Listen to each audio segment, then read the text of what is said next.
प्रणाम, मैं हूँ मेघा और आप सभी का स्वागत है मेरे YouTube channel @live with Megha में। Well, this is day 6 of the challenge and the challenge is learning web development from YouTube by Aman Thatrawal at zero cost. So इस web development के कोर्स में 58 lectures जिसमें से मैंने 10 lecture complete कर लिए और मैंने बनाया basic payment form by using HTML and CSS. And these boost my motivation from here to here. Well, thought of today's video is that हर इंसान के अंदर एक शक्तिशाली प्रेरणा शक्ति होती है जो एक बार बाहर आने के बाद किसी भी सपने को साकार कर सकती है. So without wasting time, let's go for a study.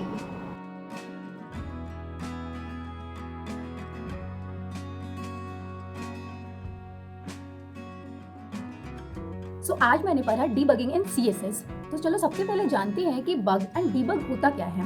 सो हम HTML के अंदर कोड लिखते हैं एंड CSS के अंदर भी कोड लिखते हैं और कोड लिखने के बाद हमें रिक्वायर्ड आउटपुट नहीं मिल पाता, उसे हम बग कहते हैं और इस बग को फिक्स करने को डीबगिंग कहते हैं. सो किसी भी वेबसाइट की डीबगिंग हम दो तरीके से कर सकते हैं. पहला इंस्पेक्ट, दूसरा व्यू पेज सोर्स.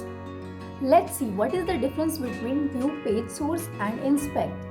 हम HTML के अंदर कोई कोड लिखते हैं, उसके अंदर सिंटैक्टिकल एरर जनरेट होता है, तो इस एरर को ठीक करने के लिए हम व्यू पेज सोर्स का यूज़ करते हैं और ऐसा हम इंस्पेक्ट के थ्रू नहीं कर सकते. इसलिए ये दो मेथड है डीबगिंग के. चलो अब हम देखते हैं कि किसी भी वेबसाइट की डीबगिंग कैसे करते हैं. वेल, मैंने यहाँ पे पहले से HTML के अंदर एक कोड लिख रखा है. सो अब चलो इस कोड को रन करके देखते हैं हमारा वेब पेज दिख कैसा रहा है. सो रन करने के बाद हमारा वेब पेज कुछ इस तरीके का दिख रहा है. अब चलो हम इसके अंदर डीबगिंग करते हैं. सो डीबगिंग करने के लिए सबसे पहले हम दो फिंगर से टैप करेंगे. टैप करने के बाद हमें यहाँ पे बहुत सारे ऑप्शन दिख जाएंगे. यहाँ पे ऑप्शन में दिख रहा है view page source and inspect. हम इन दोनों के थ्रू ही डीबगिंग कर सकते हैं. तो चलो पहले व्यू पेज सोर्स के थ्रू करते हैं. सो मैंने यहाँ पे व्यू पेज सोर्स पे क्लिक किया तो यहाँ पे ये कुछ इस तरीके का कोड दिख गया. सो यहाँ से हम अपने कोड के अंदर कुछ भी चेंज कर सकते हैं. जो भी बग होगा यहाँ से हम उसको फिक्स कर सकते हैं. Let's see debugging using inspect.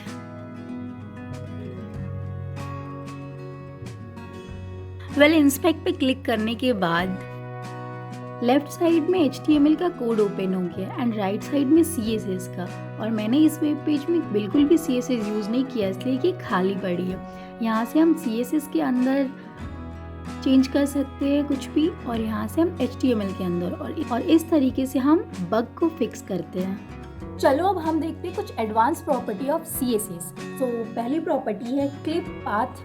तो क्लिप पाथ का यूज़ हम तब करते हैं जब हमें अपने इमेज को शेप देना होता है. जैसे किसी इमेज को हमें स्क्वायर बॉक्स में रखना है, सर्कल में रखना है, ट्रायंगल में रखना है और जैसा भी क्रॉस शेप देना है, जैसा भी देना है हम ये क्लिप पाथ के थ्रू करते हैं. क्लिप पाथ का बेस्ट एग्जांपल है लिंक्डइन. लिंक्डइन पे हमें जो प्रोफाइल दिखती है सर्कल, वो इसी प्रॉपर्टी को यूज़ करके दिखता है. सो चलो अब हम क्लिप पाथ को कोड के थ्रू समझते हैं और इसको इम्प्लीमेंट करके देखते हैं. वेल, यहाँ पे मैंने VS कोड के अंदर एक न्यू फाइल बना ली है क्लिप पाथ नाम से और फिर इसके अंदर इमेज टैग का यूज़ करके इमेज को अटैच कर दिया और H1 टैग का यूज़ करके हेडिंग डाल दी है मेघा. अब हम इसमें क्लिप पाथ का यूज़ करके अपने इमेज को शेप देंगे. सबसे पहले विदाउट CSS हम इस कोड को रन करके देखते हैं. सो रन होने के बाद हमारा वेब पेज कुछ इस तरीके का दिख रहा है. अब चलो हम इसमें CSS का यूज़ करके क्लिप पाथ को ऐड करते हैं. क्लिप पाथ को कोड में यूज़ करने से पहले सबसे पहले हम गूगल पे सर्च करेंगे क्लिप पाथ जनरेटर. सर्च करने के बाद यहाँ पे बहुत सारी वेबसाइट खुल गई. हम किसी भी एक वेबसाइट को ओपन कर लेंगे. सो मैंने यहाँ पे फर्स्ट वेबसाइट को ओपन कर लिया और आपको जो भी शेप चाहिए आप यहाँ से सेलेक्ट कर सकते हो.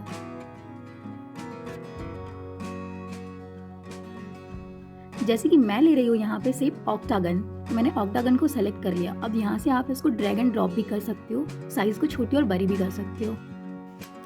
सो अब यहाँ से CSS के कोड को हम कॉपी कर लेंगे. कॉपी करने के बाद इसको हम यूज़ करेंगे अपने HTML कोड के अंदर, जो कि ये है.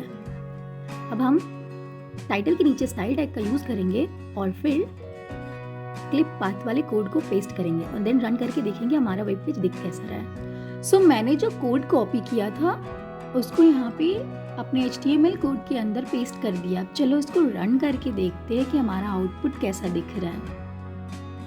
रन करने के बाद हमारा वेब पेज कुछ इस तरीके का दिख रहा है। अभी आप देख रहे हो कि हमारा जो पिक्चर है और टेक्स्ट है वो दोनों साइड में, इसको हम सेंटर में करते हैं। सो इमेज को सेंटर में करने के लिए मैं यहाँ पे बॉडी टैग के अंदर कुछ चेंजेस करूंगी स्टाइल टैग के अंदर। तो इमेज को सेंटर में करने के लिए मैं यहाँ पे बॉडी को एज ए सेलेक्टर यूज करूंगी और स्टाइल टैग के अंदर कुछ चेंजेस करूंगी।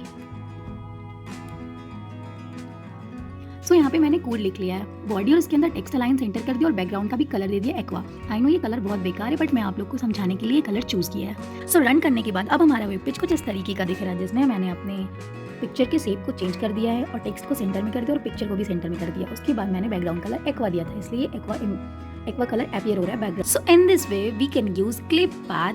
सो this is another property of CSS which is box sizing. इसमें हम बॉक्स मॉडल को बनाते हैं और अपने अकॉर्डिंग बॉक्स के साइज को डिसाइड करते हैं। तो चलो कोड के अंदर इसको इम्प्लीमेंट करके समझते हैं। There is one short trick for you to type document of HTML.